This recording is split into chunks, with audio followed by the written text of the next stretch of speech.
Hi friends, இன்னைக்கு என்ன செய்ய போறோம்னா அவரைக்காய் முட்டை பொரியல் தான் செய்ய போறோம். நிறைய பேருக்கு தெரியும், இருந்தாலும் நான் வந்து பிகினர்ஸ்க்கெல்லாம் எப்படின்னு சொல்லி கொடுக்குறேன்.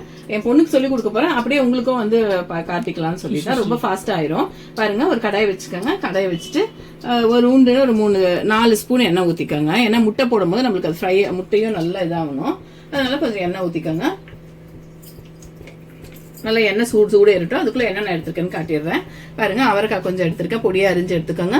கொஞ்சம் ஒரு 3 பல்லு பூண்டு, அப்புறம் வந்து கருவேப்பிலை, தக்காளி ஒரே ஒரு தக்காளி, அப்புறம் வெங்காயம் ஒரு பெரிய வெங்காயம், கொஞ்சம் கொத்தமல்லி, அப்புறம் முட்டை ஒரு 3 எடுத்திருக்கேன். முட்டை 2 கூட வேணாலும் போட்டுக்கோங்க. நல்ல முட்டை நிறைய தெரியணும்னா ஒரு 3 முட்டை 4 முட்டை கூட போட்டுக்கலாம். நான் கொஞ்சமா எடுத்துக்கிறதோட ஒரு 3 முட்டை எடுத்திருக்கேன். இது நல்லா தெரியும், முட்டை வந்து நல்லா இருக்கும். இந்த மாதிரி செஞ்சு பாருங்க. கூட மிளகாத்தூள் போட்டு செய்ய வேண்டியதுதான். பாருங்க, இப்போ கடுகு பொரிஞ்சு வந்தோடனே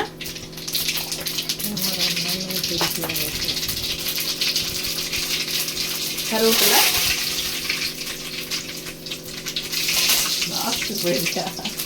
கேமராமேனை பயமுறுத்துற விஷயம் அது. அப்புறம் பூண்டு, வெங்காயத்தை போடுங்கோ. பூண்டு போட்டு தான் வெங்காயம் போடணும். அதுக்கப்புறம் நல்லா ஒரு வெங்காயம் நல்லா சாப் பண்ணி வச்சிருக்கேன். வெங்காயம் இந்த ட்ரே இருக்க தொட்டு எனக்கு ரொம்ப ஈஸியா இருக்குங்க. எல்லாத்துலயுமே இதுலயே அரிஞ்சு வச்சுட்டு டக்கு டக்கு டக்குன்னு எல்லாம் எடுத்து போடுறதுக்கு எனக்கு.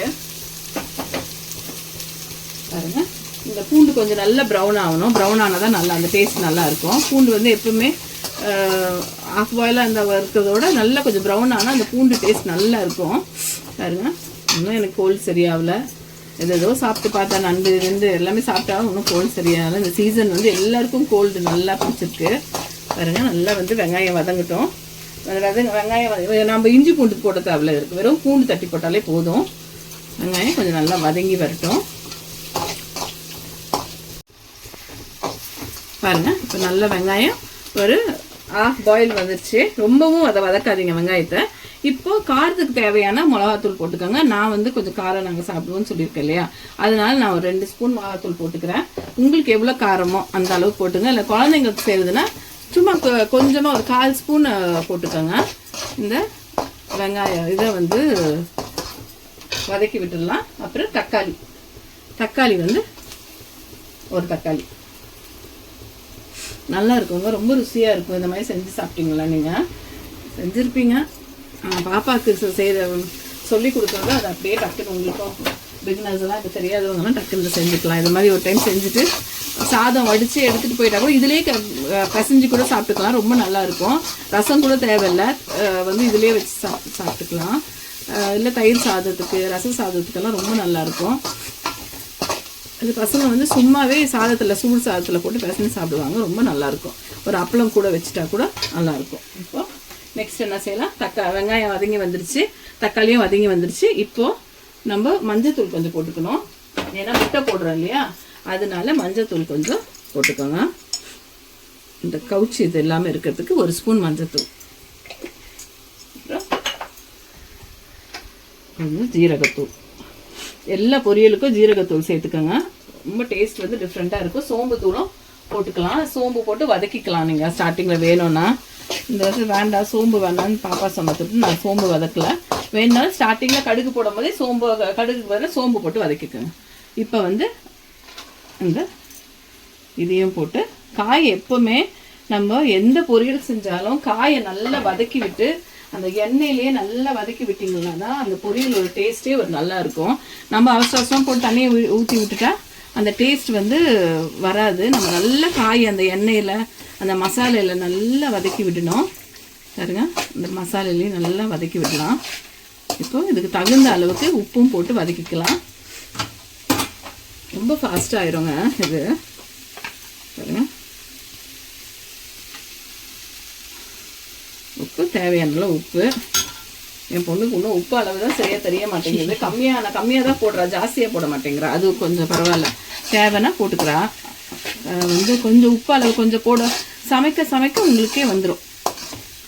அவளுக்கும் வந்து சமைக்க வந்துடும். உப்பு அளவு கம்மியாயிட்டா பரவாயில்ல, ஜாஸ்தி ஆகக்கூடாது. இதையும் போட்டு நல்லா வதக்கி விட்டுக்கோங்க. எண்ணெயில் கொஞ்சம் நேரம் வதங்கட்டும். அப்போ தான் இந்த பச்சை வாசனை ஃபுல்லாக போகும்.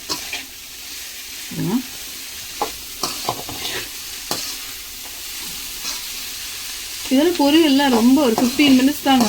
வேகிறதுக்கு ஒரு 10-15 நிமிஷத்துக்குள்ள வெந்துடும். டக்குன்னு எடுத்து ஒரு சாப்பாடை போட்டு ஒரு பொரியில் வச்சுட்டு ஒரு அப்பளத்தை வறுத்து கூட நீங்கள் ஆஃபீஸ் போகும்போது எடுத்துகிட்டு போயிடலாம். இதெல்லாம் அவங்களுக்கு சின்ன சின்ன விஷயத்த இதெல்லாம் சொல்லிக் கொடுக்குறது எதுக்குன்னா, நாளைக்கு கல்யாணம் ஆகி போய் ஒரு ஆஃபீஸ் போகும்போது கூட இந்த மாதிரி சின்ன சின்ன விஷயம் செஞ்சு எடுத்துட்டு டக்குன்னு போயிடலாம். அதனால தான் எதெல்லாம் ஃபாஸ்ட்டாக செய்ய முடியுமோ அதெல்லாம் அவங்களுக்கு சொல்லி கொடுத்துட்ருக்கேன் நான். அப்படியே உங்களுக்கும் நீங்களும் தெரிஞ்சுக்கோங்கன்னு சொல்லி பிகினர்ஸ் தான் நிறைய பேருக்கு உங்களுக்கு தெரியும். ஆனால் நான் வந்து பிகினர்ஸ் வந்து சொல்லிக் கொடுக்குறதுக்கு அவங்களுக்கும் இது ஈஸியாக இருக்கும் இல்லையா.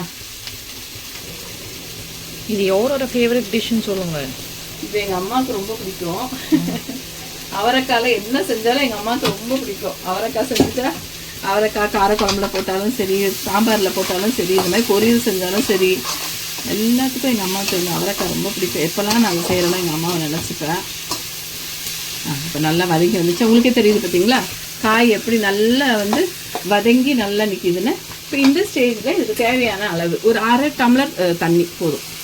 இல்லை, ஒரு 3/4 டம்ளர் தண்ணி ஊற்றிக்கணும். இந்த காய் வேகணும் இல்லையா, அதனால ஒரு 3/4 டம்ளர் தண்ணி ஊற்றி, இதுக்கு தேங்காய்ங்க எதுவும் தேவையில்லை. ஒரு 3/4 டம்ளர் தண்ணி ஊற்றிக்கோங்க. ஊற்றி இதை நல்லா மூடி போட்டு விட்டுடலாம்.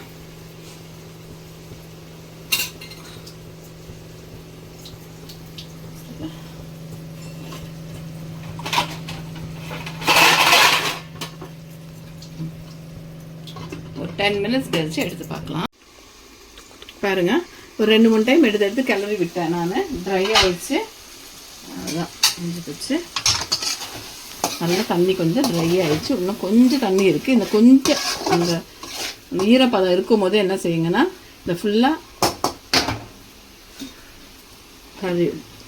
பரப்பி விட்டுட்டு இந்த முட்டையை வந்து மேலே ஊற்றிட வேண்டியது. அவ்வளோதான், முடிச்சு போச்சு. இந்த ஃப்ளேம் ஜாஸ்தியாக வச்சுக்கோங்க. வச்சுட்டு இதை அப்படி ஃபுல்லாக கிளறி விடணும்.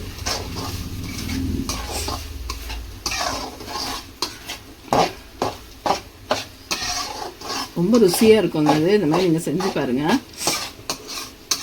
ரொம்ப ருசியாக இருக்கும். நம்மளுக்கு ஃபுல்லாகவே முட்டையில் சாப்பிட்ட மாதிரி தான் இருக்கும். ஹெல்த்தியாகவும் இருக்கும். ஹெல்தி வேறு, காயும் இருக்குது முட்டையும் இருக்குது இதில். தெரியுது அப்படியே வச்சுன்னு பாரு அந்த முட்டை உலகலாம். அவ்வளோதான். இப்போ இது எவ்வளோ நேரமாக விடணும்? ஒரு ஜஸ்ட் ஒரு 2 மினிட்ஸ் தான். சும்மா அதை மூடி விட்டு ஒரு 2 மினிட்ஸ் விடலாம். 2 மினிட்ஸ் தான் விட்டு எடுத்து முட்டை பொடிமா பாரு அப்படி இருக்கிறதுக்கு நல்லா முட்டை நல்லா கொஞ்சம் அப்படியே தண்ணியாக எடுத்துடாதீங்க. இது ட்ரை ஆகணும். ட்ரை ஆனால் தான் அந்த முட்டை கவுச்சி எதுவுமே இருக்காது. சோம்பு தூள் போட்டுக்கிட்டிங்கன்னா கூட இன்னும் நல்லாயிருக்கும். நம்ம இந்த ஜீரகத்தூள்லாம் போட்டிருக்கோம் இல்லையா, நல்லாயிருக்கும். இப்போ நெக்ஸ்ட்டு லாஸ்ட்டாக வந்து கொஞ்சம் கொத்தமல்லி தூவி, இந்த வாசனைக்கு கொத்தமல்லி தூவி இறக்கிற வேண்டியது தான். அவ்வளோதான், முட்டை பொரியல், அவரைக்காய் முட்டை பொரியல் ரெடி ஆயிடுச்சு. 10 மினிட்ஸில் நீங்கள் செஞ்சு ஆஃபீஸ்க்கு டக்குன்னு ஒரு சாதத்தை அடித்து, ரசம் இருந்தால் ரசம் எடுத்துக்கலாம், இல்லை தயிர் இருந்தால் தயிர் எடுத்துகிட்டு போயிடலாம். இது வெறுமாவும் சாப்பிட்லாம். வெறுமாவும் சும்மாவும் சாப்பிட்டாலும் நல்லா தான் இருக்கும். அவ்வளோதான், இந்த மாதிரி வீட்டில் செஞ்சு பாருங்கள். பசங்களுக்கு செஞ்சு கொடுங்க. பிகினர்ஸ் இந்த மாதிரி சின்ன சின்ன விஷயம்லாம் டக்கு டக்குன்னு செஞ்சுக்காங்க. ஒரு ஹெல்த்தியான இது கூட. இது காயும் இருக்குது முட்டையும் இருக்குது இதில். இப்போ பிளேட்டிங் பண்ணிடலாம்.